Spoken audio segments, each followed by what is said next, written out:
नमस्कार भक्तजनों, मैं आपको गीता के 13वें अध्याय का महात्म्य और अध्याय का सार हिंदी में सुना रही हूँ। श्री नारायण जी बोले, हे लक्ष्मी, अब 13वें अध्याय का महात्म्य सुनो। दक्षिण देश में हरि नामक नगर था। वहाँ एक व्याभिचारिणी स्त्री रहती थी। एक दिन एक पुरुष को उसने वचन दिया कि मैं अमुक स्थान पर तेरे पास आऊंगी, तुम वहाँ चलो। वह पुरुष किसी और वन में चला गया। वह स्त्री ढूंढती ढूंढती हैरान हो गई, पर वह पुरुष न मिला।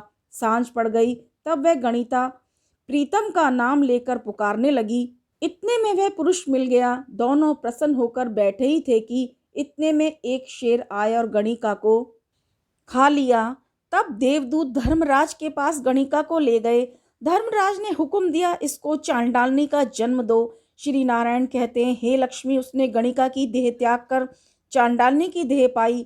कई दिन पीछे वह एक दिन नर्मदा नदी के तट पर चली गई। वहां क्या देखती कि साधु गीता जी के 13वें अध्याय का पाठ करते हैं।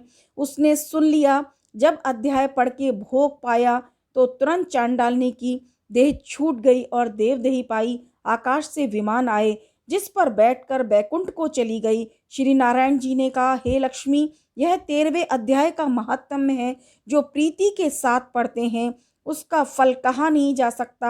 अनजाने से पढ़ ले तो परम धाम को प्राप्त होता है। अब आप गीता के 13वें अध्याय का सार सुनिए। श्री कृष्ण बोले, हे कौन्तेय, यह शरीर क्षेत्र कहलाता है।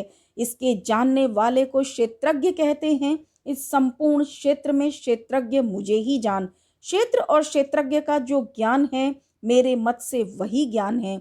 यह क्षेत्र कैसे रूप का है, उसमें कौन कौन विकार हैं, उनकी उत्पत्ति किस प्रकार से हुई और क्षेत्र का क्या प्रभाव है, इत्यादि बातों को मैं संक्षेप में कहता हूँ। सुनो।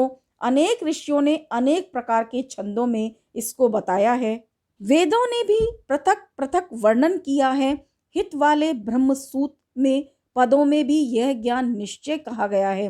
पंच महाभूत, अहंकार, बुद्धि, अव्यक्त प्रकृति, 10 इंद्रियां, मन तथा 5 इंद्रियों के विषय तथा इच्छा, द्वेष, सुख दुख, संघात, चेतना, धृति आदि इनके समूह। संक्षेप में क्षेत्र और क्षेत्रज्ञ के यही विकार है।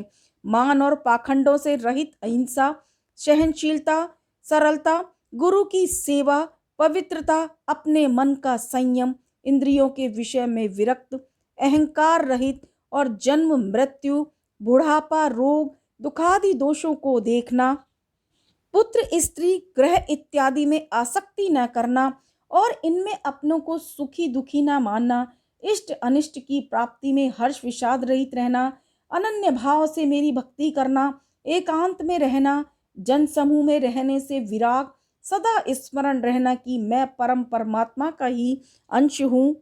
ज्ञान प्राप्ति के उद्देश्य से मोक्ष को सबसे श्रेष्ठ मानना, इसे ही ज्ञान कहते हैं। इससे जो भिन्न है वह अज्ञान है। अब ज्ञेय का स्वरूप वर्णन करते हैं। जिनको जानकर मनुष्य को मोक्ष प्राप्त होता है, वह आदि रहित बड़ों से बड़ा अकथनीय होने से सत ही कहा जाता है और ना ही असत कहा जाता है।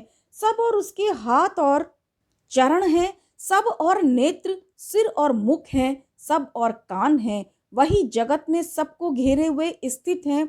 सब इंद्रियों के गुणों का प्रकाश है, पर उनकी कोई इंद्रिय नहीं है, जिसको किसी से आसक्ति नहीं है, पर जो सबका आधार है, जो स्वयं निर्गुण होने पर भी गुणों को भोगता है, जो सब भूतों के बाहर भीतर हैं तो भी चर और अचर हैं, जो अत्यंत सूक्ष्म होने के कारण जाना नहीं जाता, जो दूर भी है निकट भी है, जिसके विभाग नहीं होते, पर जो भिन्न भिन्न भोगों में विभक्त रहता है, समान रहता है, समस्त भूतों का पालन, नाश और उत्पन्न करने वाला ज्ञेय है।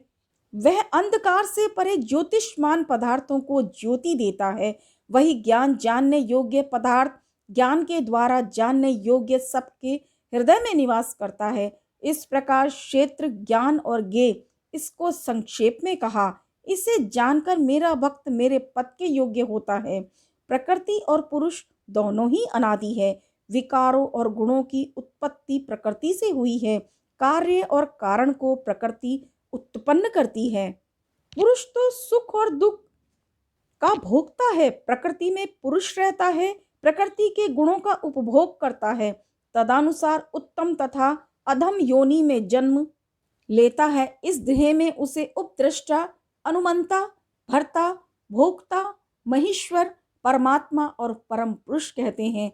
इस प्रकार के गुणों के साथ प्रकृति और पुरुष को जो जानता है, उसका रहन सहन चाहे जैसा हो, पुनः जन्म नहीं होता। कोई ध्यान से, कोई सांख्य योग से, कोई कर्म योग के द्वारा अपनी आत्मा में देखते हैं, परंतु कोई तो इस प्रकार से न जानते हुए भी दूसरों से सुनकर ध्यान करते हैं और श्रद्धा से सुनकर वे भी मृत्यु के पार चले जाते हैं। हे अर्जुन, स्थावर या जंगम सब प्राणी क्षेत्र और क्षेत्रज्ञ के संयोग से ही होते हैं। परमेश्वर सब भूतों में समान रूप से ही है। भूतों के नष्ट होने पर भी उनका नाश नहीं होता। इस भांति जो देखता है वही देवता है। सब में समान रूप से स्थिति परमेश्वर को देखता हुआ जो अपनी आत्मा का नाश नहीं करता, वह उत्तम गति को प्राप्त करता है। जो यह देखता है कि प्रकृति द्वारा सब कर्म होते हैं, आत्मा अकर्ता है, वही मानो देवता है। जब वह भिन्न भिन्न भूतों को परमेश्वर के बीच एक रूप देखता है, उसी से उनका विस्तार देखता है, तब वह ब्रह्म को प्राप्त होता है। हे कौन्तेय, अनादि और निर्गुण होने से परमेश्वर अव्यय है। शरीर में रहता हुआ भी कुछ नहीं करता, न उसमें लिप्त होता है। जैसे आकाश सर्वत्र व्याप्त होने पर भी किसी से मिलता नहीं है, उसी भांति देव में सर्वत्र व्याप्त यह आत्मा भी इसमें लिप्त नहीं होता। हे अर्जुन, जैसे एक ही सूर्य सारे लोगों को प्रकाशवान करता है, वैसे ही क्षेमज्ञ समस्त क्षेम को प्रकाशित करता है। जो लोग ज्ञान दृष्टि से क्षेत्र क्षेत्रज्ञ का भेद तथा भूतों की प्रकृति देखकर मोक्ष का उपाय जान लेते हैं, वे परम पद को पा लेते हैं। बोले कृष्ण भगवान की जय।